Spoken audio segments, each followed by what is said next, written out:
Welcome to அபி சமையல். இன்னைக்கு நம்ம வாழைக்காய் வச்சு ரொம்ப சிம்பிளான ஒரு வறுவல் பார்க்க போறோங்க. வாழைக்காய ரவுண்ட் ரவுண்டா கட் பண்ணி வச்சுக்கோங்க. 1 ஸ்பூன் மிளகாய் தூள், 1 ஸ்பூன் மல்லித்தூள், 1/2 ஸ்பூன் மஞ்சள் தூள், தேவையான அளவு உப்பு, 3 ஸ்பூன் புளி கரைசல், 1/2 ஸ்பூன் இஞ்சி பூண்டு விழுது. இதை எல்லாத்தையும் ஒரு பவுல்ல சேர்த்துட்டு நல்லா கலந்துக்கலாங்க.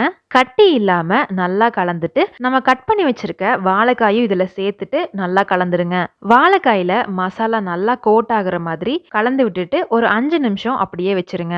இப்போ ஒரு தோசைக்கல்ல அடுப்புல வச்சுக்கோங்க. 3 ஸ்பூன் எண்ணெய் விட்டுட்டு நல்லா காஞ்சதுமே நம்ம கலந்து வச்சிருக்க வாழைக்காய ஒவ்வொன்னா எடுத்து வச்சிருங்க.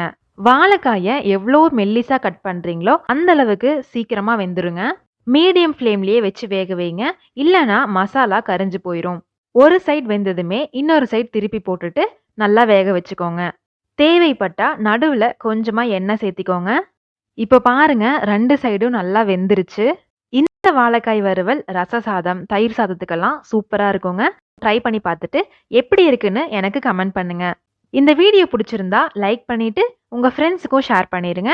மறக்காம அபி சமையல் சேனலை சப்ஸ்கிரைப் பண்ணிருங்க.